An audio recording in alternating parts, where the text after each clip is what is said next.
جو ہمارے اس چینل پر نئے ہیں وہ چینل کو سبسکرائب کر لیں، بیل آئیکن دبا کر آل کی نوٹیفیکیشن کو آن کر لیں، اور اگر ویڈیو پسند آیا تو اسے لائک کر دیں اور اپنے دوستوں میں اپنے ساتھیوں میں اسے شیئر ضرور کر دیں۔ غور کرو میری بہنوں، جنگ میں اللہ نے نماز کو معاف نہیں کیا، دشمن سامنے ہے، اللہ اکبر، چاہے تو ان کو قتل کر سکتا ہے، ان کو مار سکتا ہے، ان کو صفحے ہستی سے مٹا سکتا ہے، اس حال میں بھی اللہ نے حکم دیا کہ تم وہاں بھی نماز کو نہیں چھوڑ سکتے۔ آج ہم کو کیا ہو گیا؟ کیا سوچ کر ہم نمازوں کو چھوڑتی ہے؟ اللہ کے لیے میری بہنوں، اللہ کے لیے خود کا جائزہ لو، اور جو بہانے ہم بناتے ہیں نمازوں کو چھوڑنے کے، وہ بہانے رکھ کر انشاءاللہ میں اپنی بات کو مکمل کر دوں گی۔ بہت چھوٹے چھوٹے بہانے ہم بناتے ہیں آج ہمارے پاس نمازوں کو چھوڑنے کے۔ یہ نمازیں ہماری کامیابی کا ذریعہ ہے میری بہنوں، یاد رکھ لو۔ ایک نماز بھی اگر میری گزر گئی اور میری موت آ گئی تو سمجھ جانا کہ میں جہنم میں جانے والی ہوں۔ یاد رکھ لینا میری بہن۔ کیا بہانے بنا کے ہم نماز کو چھوڑتے ہیں؟ بچہ یا بچی، چھوٹا بچہ یا بچی گود میں پیشاب کر دے تو بچہ یا بچی پیشاب کر دیے نا، اسی لیے ہم نماز نہیں پڑھ رہے ہے نا، طہارت نہیں ہے اسی لیے نماز کو چھوڑ دیتے ہیں اکثر ہمارے پاس۔ میری بہنوں، بچہ یا بچی پیشاب کر دے تو اس کا حل بھی محمد صلی اللہ علیہ وسلم نے بتلایا ہے۔ ابھی ہم ناپاک ہیں اسی لیے ہم نماز نہیں پڑھ سکتے بول کے اگر ہماری سوچ آئی تو یاد رکھنا، ناپاکی کی حالت میں موت آ گئی اور تم مر گئے تو موت بھی تمہاری ناپاکی میں ہوگی، اور تم کل قیامت کے دن میں ناپاکی کی حالت میں اٹھائے جاؤ گے۔ اور سوچ لینا پھر ناپاکی کی حالت میں اب ہمارا انجام کیا ہوگا۔ پھر طہارت نہیں ہے، پانی نہیں نہائے، ابھی پانی نہانے کے بعد نمازاں شروع کرتے، اللہ اکبر۔ یہ بہانے نہیں چلنے والے میری بہنوں، اسلام ہم کو ان بہانوں کی اجازت نہیں دیتا۔ آپ کسی بھی جگہ ہو، کسی بھی محلے میں ہو، کسی بھی بڑے سے بڑے خاندان کے ہو، آپ پر 5 وقت کی نمازیں فرض کی گئی ہے، آپ کو بس ادا کرنا ہی کرنا ہے، آخری سانس تک نماز آپ کو ادا کرنا ہے میری بہنوں۔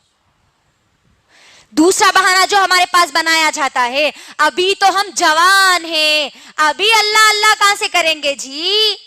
دیکھ لیجئے نوجوان لڑکیوں کو، نوجوان لڑکیوں کا کیا معاملہ ہے، اللہ اکبر۔ کالجز کو جا رہے تو نہ ان کو نماز تو معلوم ہی نہیں ہے، ظہر چھوٹ رہی، عصر چھوٹ رہی، مغربی چھوٹ رہی ہے، شامی چھوٹ رہی، ایگزامز کی تو برابر تیاری میں لگے ہوئے ہیں، لیکن یہ موت کی تیاری میں ان کے ذرہ برابری بھی ان کے اندر تیاری موجود نہیں ہے۔ جوانی کو ہم کیا سمجھتے ہیں؟ ابھی تو ہم جوان ہیں، جوانی میں مولوی ملا بن کے کئی کو بیٹھ رہے بولتے نہیں، لڑکیاں ہیں تو آپ حجانی با بن کے کئی کو بیٹھ رہے، 5 وقت کی نماز آئینو تو نماز اللہ چلا کرنے والے، اللہ اکبر۔ نوجوان لڑکے اور لڑکیاں غور سے میری بہنوں سن لو، جوانی کی عبادت سب سے زیادہ اللہ کو پسند ہے، اور کل میدان محشر میں جن لوگوں کو جگہ دی جائے گی ان جوانوں کو دی جائے گی جو جوانی میں اللہ کی عبادت کرتے تھے۔ جوانی کو اپنی غارت مت کرو، دنیا کی چیزوں میں مت بھگاؤ، کیونکہ جوانی میں کیا ہوتا ہے، انسان کا جوش، اس کے عزم، اس کے حوصلے، اس کی خواہشات بہت زیادہ ہوتی ہے۔ اس بیزی ماحول میں، اس مصروف زندگی میں مجھے اور آپ کو اللہ کے سامنے جھکنے کا وقت نکالنا ہے۔ جوانی کا بہانہ بنا کر ہم نمازوں کو نہیں چھوڑ سکتے، یاد رکھنا۔ ایک اگر بیٹی نماز کو چھوڑتی ہے، ماں اس گھر میں موجود ہے تو وہ ماں سے بھی حساب اللہ سبحانہ وتعالی لیں گے، کیونکہ وہ بچی کی ذمہ داری وہ ماں کو دی گئی تھی۔ ماں اگر اٹھیں گی، پڑھیں گی تو بچی بھی پوری اپنی زندگی میں نمازوں کو ادا کرے گی۔ تو جوانی کا بہانہ ہم نہیں بنا سکتے نمازوں کو چھوڑنے کے لیے۔ تیسرا بہانہ جو بنایا جاتا ہے، ہم گناہ نہیں کرتے نا اس لیے ہم نمازاں نہیں پڑھتے۔ گناہ کرنے والے لوگ نمازاں پڑھتے، رو رو کے اللہ کے سامنے دعائیں کرتے، معاف کر دو اللہ، معاف کر دو اللہ بول کے۔ نمازاں سیکھنا ہے، گنہگار لوگوں کے لیے نمازیں آئی، غور کریے۔ یہی آج ہمارے پاس ماحول بنتا جا رہا ہے کہ ہم گناہ نہیں کرتے نا اس لیے ہم نمازیں نہیں پڑھتے۔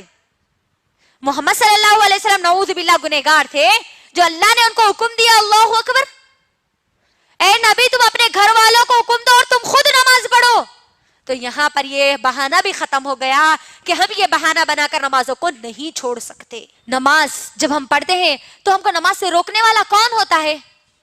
کون ہوتا ہے؟ شیطان ہوتا ہے. تو یہاں پر ہم جو نمازیں پڑھتے ہیں، اکثر ہماری نمازوں کا جو حال ہے، نمازوں کا حال تو بہت برا ہوتا جا رہا ہے آج ہمارا. ہم نمازوں میں جب ہوتے ہیں نا تبھی ہمارے کو پورے خیالات یاد آتے ہے نا. بچہ کیا کر رہا کی، انہوں شوہر کہاں گئے تھے کی، انہوں کیا کرے کی، انہوں ان کو کیا بولے کی، پھر بعد میں کیا ہوتا کی وہاں خالہ کے پاس جانا ہے، سسرال کو جانا ہے، مائکے کو جانا ہے، کھانا پکانا ہے، سالن پکانا ہے. پوری تیاری ہماری نمازوں میں ہوتی ہے. آج کوئی چیز اگر بھول بھی گئے نا میری ماں اور بہنوں تو وہ نمازوں میں آج ہم کو یاد آتا ہے. اتنی گئے گزری آج ہماری نمازیں ہوتی جا رہی ہے. اللہ اکبر. اور پھر نمازوں میں برے خیالات آتے، ڈر لگتا بلکہ ہم نمازوں کو چھوڑ دیتے آج کئی لوگ. اللہ اکبر. غور کریے، میں ایک مثال آپ کے درمیان رکھتی ہوں کہ دیکھو جس گھر میں زیادہ مال ہوتا ہے وہی گھر میں چور آتا ہے نا؟ ہوتا نہیں ہوتا؟ جس دل میں ایمان مضبوط ہوتا ہے وہیں پر شیطان ان کو بھڑکاتا ہے. تو کبھی بھی ہم نمازوں کو نہیں چھوڑنا. اور ہم جو نمازیں چھوڑتے ہیں میری ماں اور بہنوں، فنکشنز میں میک اپ کی وجہ سے ہماری نمازیں چھوٹ جاتی ہے. میک اپ کا ہم بہانہ بنا دیتے ہیں. اللہ اکبر. فنکشن ہال میں ہم جا رہے، عشاء ہماری مغرب تو چلے جاتی، عشاء بھی چلے جاتی، میک اپ ہے وہ خراب ہو جاتا نا. میری بہنوں، کیا آپ مجھے اس بات کی گارنٹی دے سکتی ہو کہ آپ فنکشن ہال سے واپس آئے تک اس دنیا میں زندہ رہو گی؟ نہیں. 1 گھنٹے کی تو کیا 1 سیکنڈ کی بھی ہم مہلت نہیں دے سکتے، 1 سیکنڈ کی بھی گارنٹی نہیں دے سکتے کہ ہم زندہ رہیں گے. تو آپ سوچئے، بے نمازی بن کر فیس پہ میک اپ کر کے ہم ہماری نمازوں کو چھوڑیں گے تو بے نمازی کی موت ہم مارے جائیں گے. اللہ اکبر. تو اللہ کے لیے میری ماں اور بہنوں، اللہ کے لیے اپنی نمازوں کو مت چھوڑو.